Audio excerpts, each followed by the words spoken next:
Sir, ही daily diary complete केली आहे आणि इलेक्शनच्या ड्युटीवरती कोणाला कुठे पाठवायचं ते मी ठरवलेलं आहे. तुम्ही बघून घ्या, काही चेंजेस करायचे असतील तर सांगा मला. आणि हां सर, हे ना पेट्रोलिंगचे डिझेलचे वगैरे सगळे बिल आहेत, जरा एकदा ते पण क्रॉस चेक करा.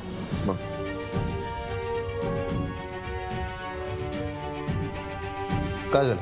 नंतर येते सर. कशाला? तुम्ही थकलेला वाटतंय ना, नंतर येते.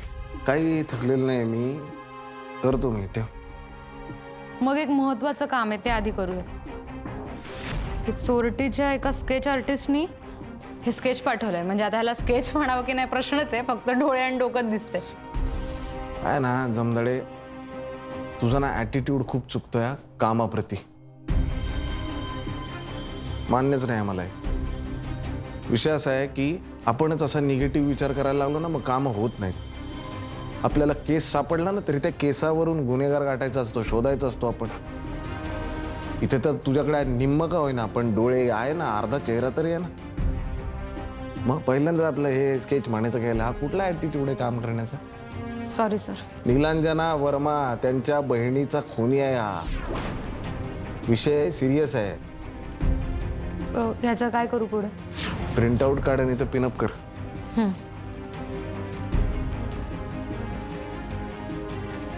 तुम्ही ठीक आहात ना सर? कळत नाही का, भंजाळल्यासारखं झालंय.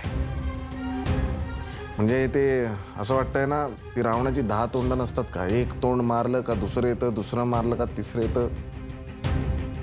नुसतंच पेंडिंग आहे सगळं, असं झालं. लक्षात आहे ना तुझ्या? मगरच्या असती अजूनही. मला कळत नाही जमदाडे, आपण कसे कसे आणि कुठे कुठे पुरे पडणार आहोत का? सुविचार क्रमांक 78. प्रयत्ने वाळूचे कण रगडिता तेलही गळे. मला विश्वास आहे सर, आपण लढू, आपण पुरे पडू.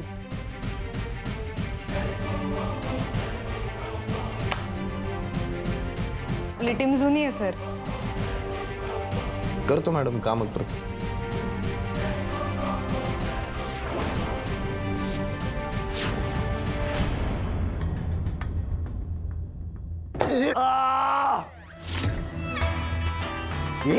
मूर्ख आहेस का? कुठे निघालायस? तूच सांगितलं होतंस ना मला शर्मिला भोसलेवर लक्ष ठेवायला म्हणून. तिकडेच चाललो तुम्ही. गुड. काही नाही, बोर होत होतं मला. म्हणलं जरा मोकळा श्वास घ्यावा. मोकळा श्वास घेशील ना? थेट लंडनच्या मोकळ्या हवेत श्वास घेशील तू. आणि पासपोर्ट कोण बाप देणार तुझा? का कोणाचा बाप देईल? आपला पासपोर्ट म्हणजे कागदाचे 4 तुकडे नाहीत. आपला पासपोर्ट म्हणजे एक असा हाडामासाचा माणूस आहे. कोणी माहिती आहे का? सुहास साठम.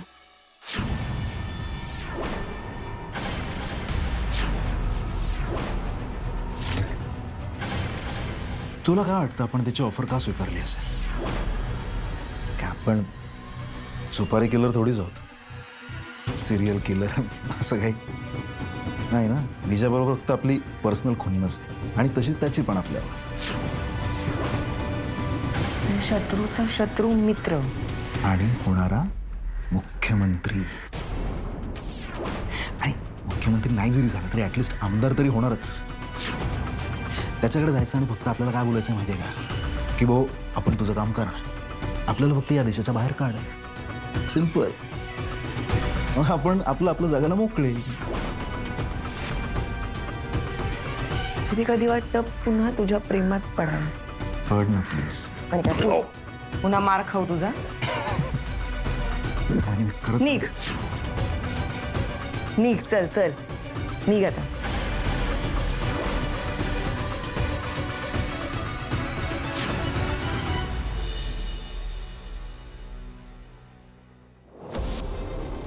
अरे मैडम, आप इधर क्या कर रही हैं? अभी आप गई नहीं? सभी लोग तो ऑफिस से निकल गए. नहीं मैं भी निकल ही रही हूँ। अच्छा ठीक है, तो मैं चलूँ? हाँ चलेगा।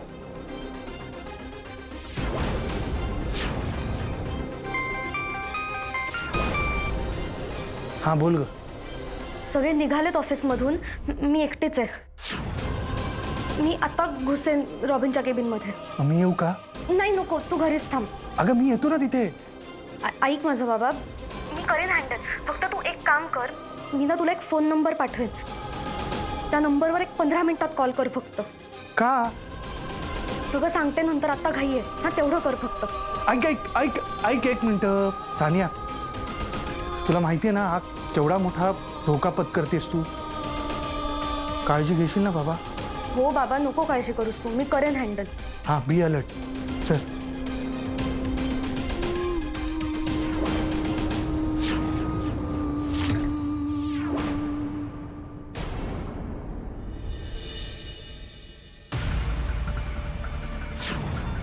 हे मी नाही लिहिले विजय, हे मोहिनीने लिहिले. सर ही बघा.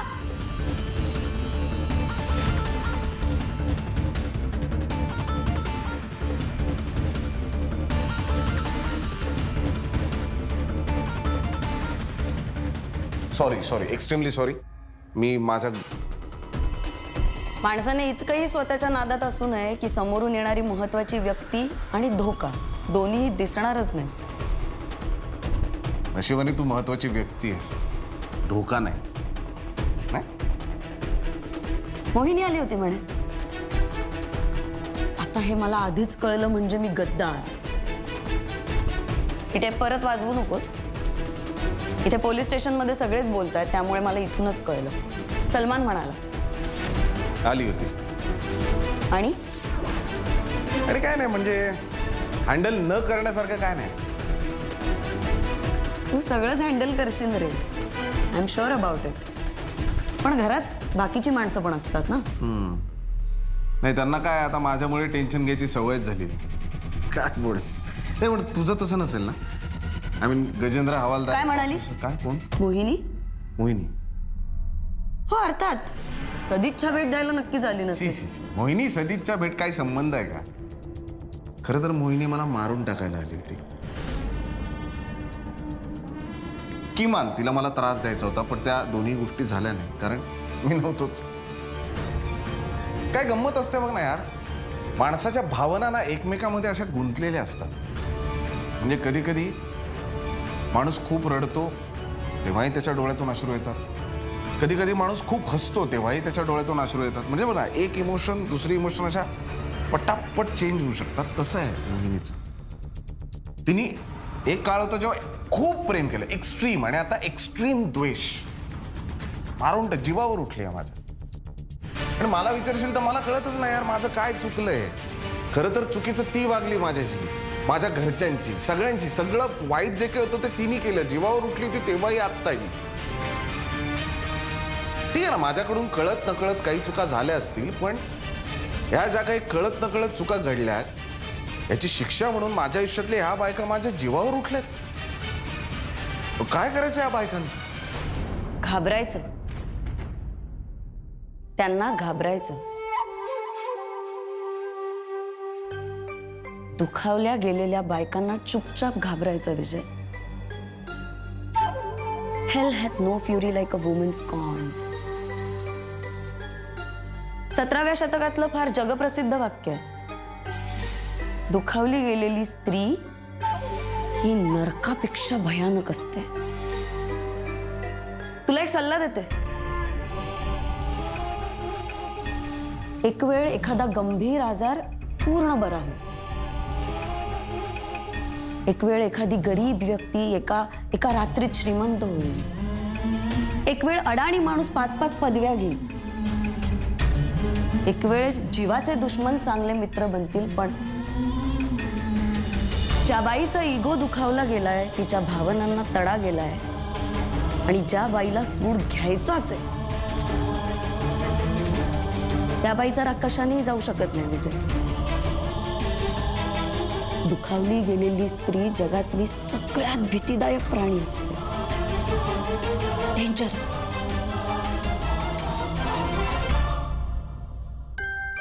Take care.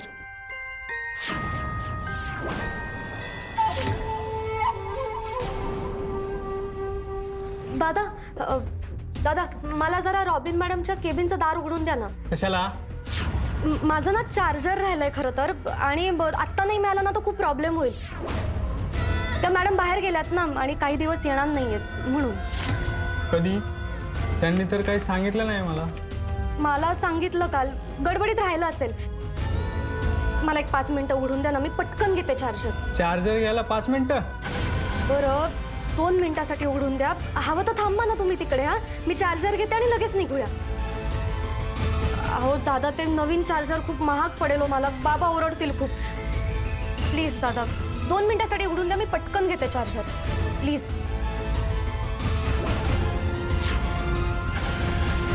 हां ठीक आहे. पण हे सर्व आम्हाला अलाउड नाही आहे. उगाच मॅडमला माहिती पडलं तर आम्हाला ओरडतील. नाही कळणार. हा, थँक्यू. हो मॅडम, जरा पटकन करा. हो, आम्हाला हे सर्व अलाउड नसतं. 2च मिनिटं. अहो मी इथेच ठेवला होता चार्जर. कुठे आहे? दिसत तर नाहीये. हो ना, मी इथेच बसते ना मॅडम बरोबर. तर मॅडमनी ना ड्रॉवर मध्ये ठेवला असेल. हा मी बघते. 2च मिनिटं. तिकडे अलाउड नाहीये. अहो दादा 2च मिनिटात बघते ना. मॅडमला कळालं तर खूप मोठा प्रॉब्लेम होईल आमचा. हो, नाही कळणार काही. मी पटकन घेते चार्जर आणि बाहेर जाते. हा, नका काळजी करू, मी घेते पटकन. अहो नवीन घ्यायचं म्हटलं तर किती महाग आहे तुम्हाला माहिती आहे ना. मग तुम्ही घ्या नवीन चार्जर. अहो दादा असं काय करताय? नाहीतर उद्या आल्यानंतर घ्या. नाही ना, तेच शक्य नाही ना. त्या नाही येत ना.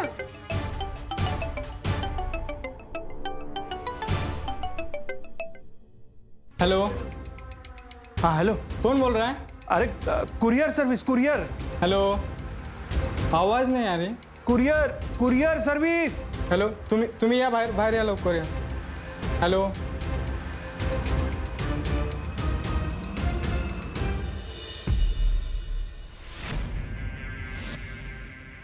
देवी,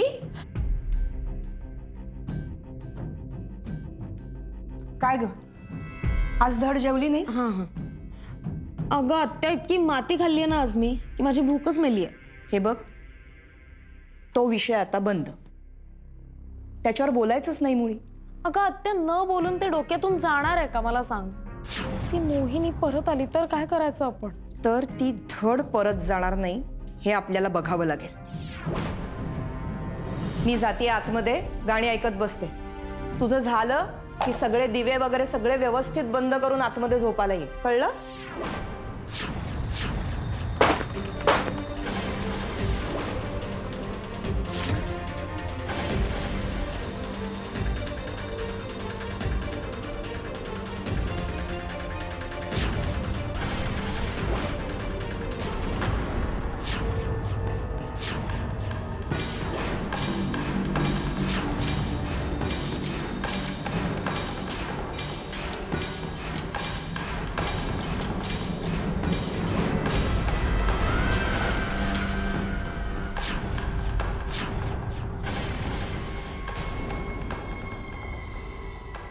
देवी, दरवाजा का उघडलास?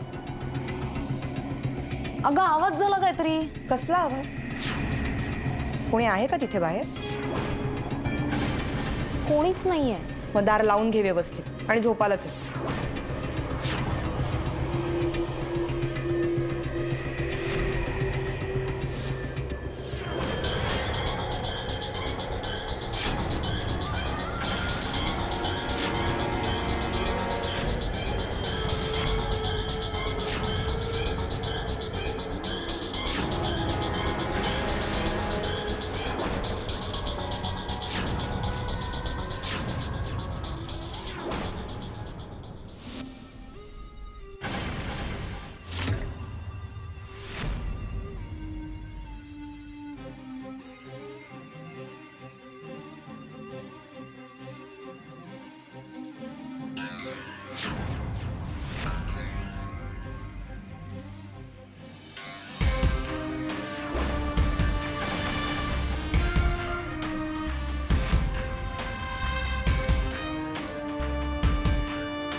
खूप हसायला येतं ना तुला?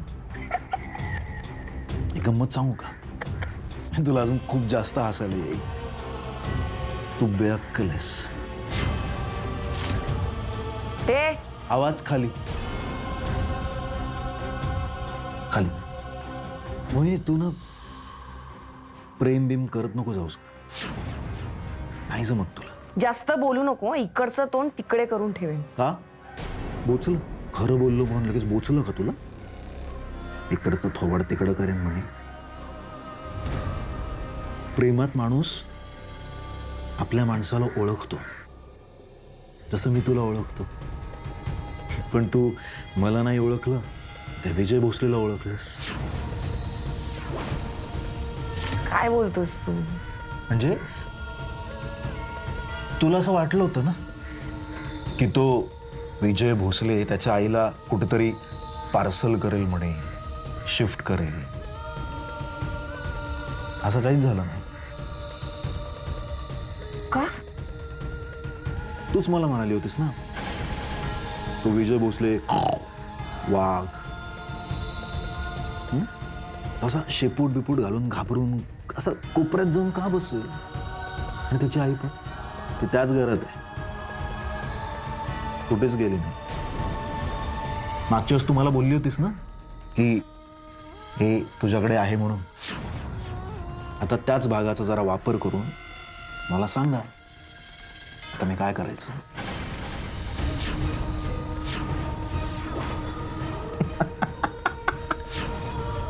मोहिनी, आता मी नाही, तू पडलीस तोंडावर.